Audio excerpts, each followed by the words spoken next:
لطیفے ہی لطیفے پپو، میں اسے 5 سال تک پیار بھرے خط لکھتا رہا۔ دوست: اچھا پھر کیا ہوا؟ پپو: پھر اس نے ڈاکیے سے شادی کر لی۔ جوک: دل تو کرتا ہے تمہارے لیے چاند لینے جاؤں، دل تو کرتا ہے تمہارے لیے چاند لینے جاؤں، پر پھر ڈرتا ہوں تم پیچھے کوئی نیا چاند نہ چڑھا دو۔ جوک: یہ پیار بھی عجیب ہے، جس سے ہوتا ہے اس کے سوا سارے محلے کو پتہ ہوتا ہے۔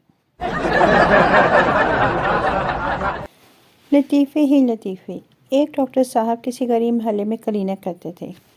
ایک روز ایک خاتون ان کے کلینک پر آئی اور کہنے لگی، ڈاکٹر صاحب میرا ایمان بڑا کمزور ہے۔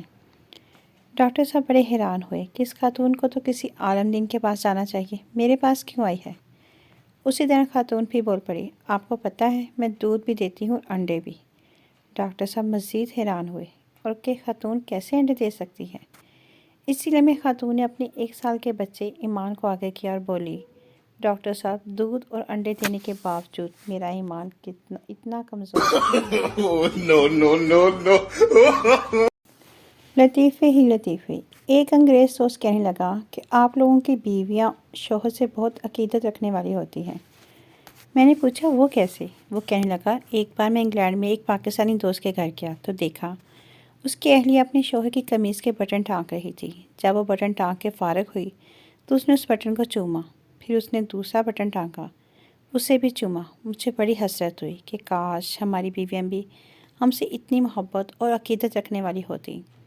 پھر میں نے اسے بتایا، انی دیا وہ بٹن کو چوم نہیں رہی تھی بلکہ دانتوں سے دھاگا کاٹ رہی تھی۔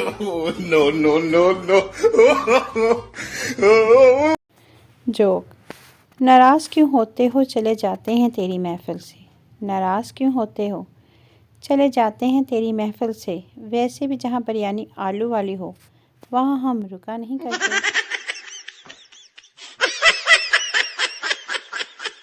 اوف یہ کیا کہہ دیا۔ پتنی: شادی سے پہلے تم بہت مندر جاتے تھے، اب کیا ہو گیا؟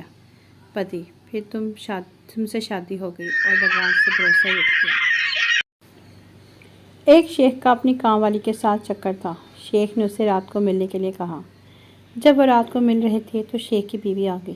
بیوی: یہ کیا ہو رہا ہے؟ شیخ: وہ میں اس کو بتا رہا تھا کہ تم ابھی جاگ رہی ہو۔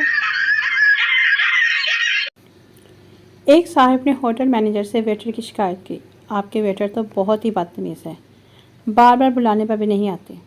مینیجر نے گاہک سے معافی مانگی اور ویٹر کو بلا کر ڈانٹنے لگا، احمق، بیوقوف، نالائق۔ صاحب کب سے کتے کی طرح بھونک رہے ہیں اور تو ہے کہ سنتا ہی نہیں، اگر تیری سروس کا یہی حال رہا تو کون گدھا یہاں آئے گا؟